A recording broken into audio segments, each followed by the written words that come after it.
guys. Today I'm going to be talking to you guys and showing you how to do Google Forms and how to create a basic form survey that can be used and collected from students, adult learners. These can be used for surveys, they can be used as attendance for online learning, they can be used for quizzes, they can be used for daily check-ins. They are a really great tool to have in your online teacher tool belt, and they're so simple to use in conjunction with Google Sheets, I'm sorry. They go hand in hand and it makes it super simple to go through. It can be a long process and I'm pretty detailed, so just bear with me. So our first thing when we go into our Google Drive is we're going to create a Google Sheet and we're going to open it up and we're going to name whatever we want, whether it be the title of the survey, attendance, whatever you're going to be using this data tracking for. Like when I do my attendance, I have it to say high school attendance, and it's for I don't have to worry about it being day to day. If it's going to be a test, I'll name it bio test, whatever I need. Then I'm going to do insert form. So this is going to be our actual piece of data that's going to go out to students. When I'm creating this, automatically the name of my file goes there. I'm going to change that. It can be different every day, it can be different every piece. It's just going to be the title. Underneath, I do a quick description. If it's going to be something formal like a survey, you can have a description. If it's my attendance, it's just good morning, thanks for being here, hope you're having a great morning so far. If it's my quiz, it's a little quick introduction to the quiz. So what's great about Google Forms is there are a ton of different question styles. The first thing I'm going to show you is you can insert pictures right away. You can search for things on Google so you don't even have to download them. You can insert blank things, so you got pictures of children, pictures of school. You can also insert things from your Google Drive. I didn't let my Google Drive load because I have tons of pictures of my students in there, and I didn't want to worry about that. You can also upload by URL. You can upload from your computer. You can upload from your phone, whatever you need to do. So you can just type in whatever kind of questions you want. They can be short answer, and what's great about Google is it will automatically give you an answer choice, what it thinks you want, based on what your question is. You can select required or not required. You can give them a description or give a valid answer. When you want to click for your next question, you're going to click the plus sign, and right underneath it, you can add other forms in. So if you're pulling from previous questions, maybe you're doing a final exam or a review, if you have previous forms, you can pull in for other things. The next one, the set of T's, this is titles and descriptors and sections. So that's if you want to have a descriptive title and separate your sections. So that you could see I just easily moved it by clicking those 6 little dots. You can just pull it up and down, move it around. I can add different heading sections. I do this a lot if I'm doing a quiz or a test and I need to break up my instructions. So depending on if I'm changing instructions or if I'm changing and adding different things, I might need to give students a break visually and explain things a little bit differently. I kind of go through in the next bit just different types of questions that I have. There's tons and tons of different question types. There's multiple choice, paragraphs. The great one's check boxes. So I do this a lot with like opinions or like how you feeling today. Um, Select whatever you need. It's I always do this one with emojis, how are you feeling today? And I always put emojis in there. They seem to like that one a lot for check-in attendance questions. I have that in my final survey. So I'm terrible at thinking of questions off the top of my head. So I just kind of typed in nonsense. I show the photo again that you can insert pictures. This is great if you're working with younger students and you don't want reading to be a barrier. You can make it again required, not required. You can also shuffle options. I know you can't really see it. And since it's checked options, you can say at most or at least for the checked options. So at least 2, and if they don't do 2, please try again.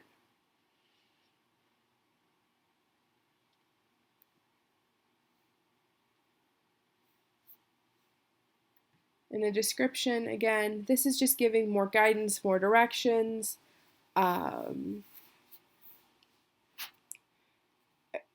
when we're not meeting students face-to-face, the more descriptive we can be, the better it is. We can also insert a video. So one thing I like is I was able to do a staff circle. So we were able to all get on Zoom together. We made a short video of us saying good morning, put it in there for our attendance check-in, and said good morning to our students as they took attendance.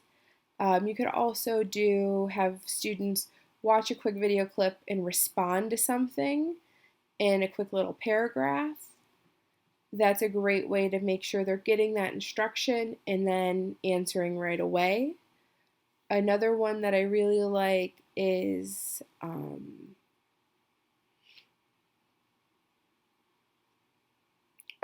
I was just showing the little red stars and asterisks.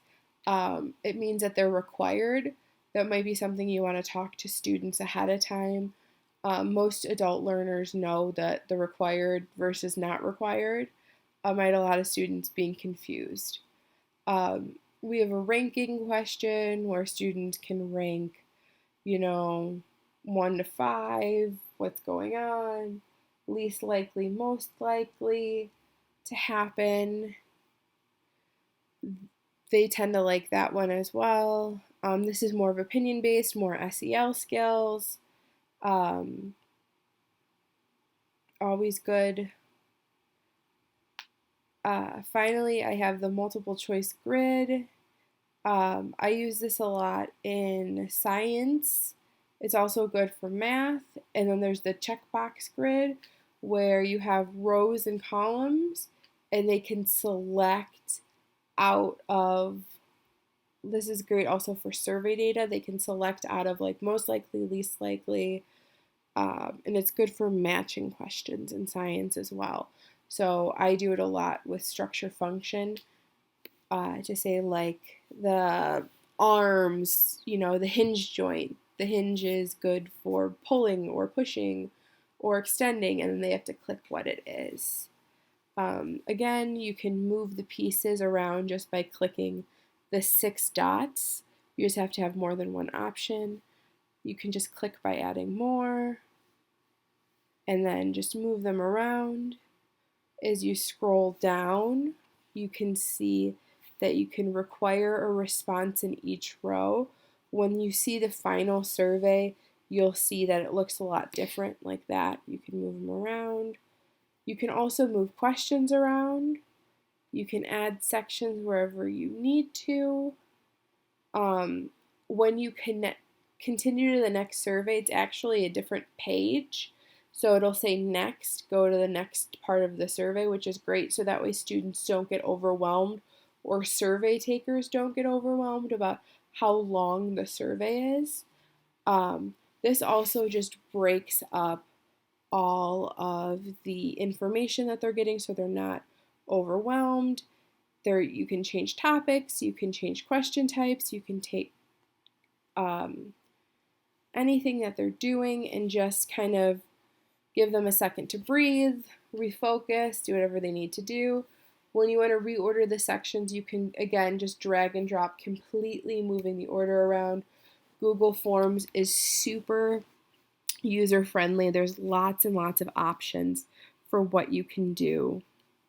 I know this is a lot of info being thrown at you at once, but I'm trying to go into as much detail so you can use it to your advantage. I put lots of different sections in there just so you can see, play around with it. So you can add, like I said, questions, any type that you want. You Again, they can be required, not required. I really, like I said, love the grid questions. The thing you want to be careful of is when you click that 3 dots down there, that you allow them to make the answers in more than one column. I'll show you that. There's a date question. I changed this question on my final survey. Please enter the date you took this. The Google Forms will automatically take the date. But this is good for, history questions or whatever you need. See, I even realized I'm like, oh, I don't need that.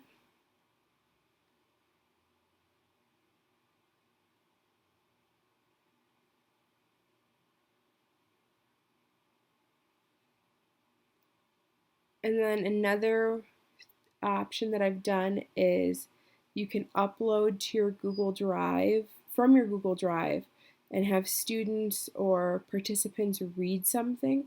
You just want to be careful that it is on view only so people can't edit your original document. You want to make sure that it is not on edit or comment. You want to make sure it's just on view only for people that have the link. And you also want to make sure that they have either a Gmail or they have access to the ability to read it. All right, so this is gonna switch gears just a little bit. We're gonna look at the way we can edit this survey. We can add some themes to it. So we have the insert, and we can look into a heading. You can insert clip art and illustrations. I'm inserting the cap and gown. You can also change the colors. I would just be mindful, make sure it's easy to read, be mindful of those that may be colorblind, make sure that they stand out. You can choose the font. I don't like the dramatic. I think it's very hard, or it's decorative. It's the cursive, very hard to read. In the next little clip, you're going to see it change styles drastically. So I went and I changed the questions on the survey so it would make a little bit more sense, just because it was hard to answer these questions so I can pull data from it. But I will show you in the next survey, you can see that I have changed the questions a little bit, and I'm moving them around and changing just a little bit about the headings just to make the survey make sense. So I changed, what subject do you teach? Tell us a little bit about who you are. And I actually will link the survey to the bottom of this YouTube video. So if you want more information, I can make more YouTube videos about this stuff. And if you want to learn more about Google Apps and other things. So right now I'm just moving sections around so it can make a little bit of sense to the audience and the student or whoever you're doing this for, because in the end you want it to make sense to the survey or test taker. You want to make sure that students or adults don't feel like they're jumping back and forth between question types. You want questions that are about online learning together. You want questions about Google Suites together. No matter what, however you do your questions, you can always move them around. I also like to always have a variety of different question types. No one wants to take a test that's got 50 multiple choice questions, back to back. I always like to sprinkle in options.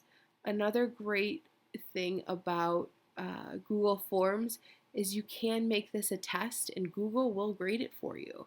You can select that option at the end and say that this is a quiz. I don't go through it with this because I made this more of a survey, but if you'd like to learn how to make this a test and collect this as a graded response, we can go over that in another shorter video. I know this is going to be a long one. Like I said, I use the descriptions just to go over information, give a little bit of instruction, extra stuff that might help the reader understand what's going on, try to make sure I have a descriptive title, especially with online learning, like I said earlier, when you don't have that face-to-face contact, when you don't have that ability to meet with someone and talk with them, you don't have that luxury to explain that we've really been leaning into. So you really have to use that technology wisely. So I'm just kind of going through playing with the form, making sure I'm happy with the way it's set up, making sure all the tweaks that I have are done, moving questions around. As I said, it's very easy, user-friendly. I put, when did you start teaching? I didn't make that a required question. One thing I did change later was for this one, would you like more info of the following? I changed that to you could have more than one answer in each column. And then I left a free response that was not required at the bottom. Would you like anything? Would you like to learn anything more? At the top, we're going to go into how to send out these forms. So you're going to click send. Oh, I changed the theme again. Of course I do. So I was just looking for something a little schooly. I believe I chose the books because I was like, that looks like school and class.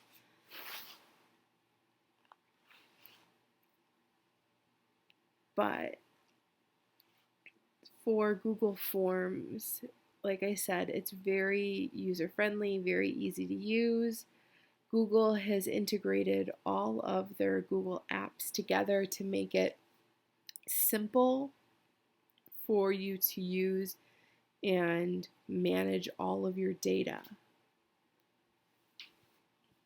You want to be able to not only use the data, but you want to be able to track data and really create something.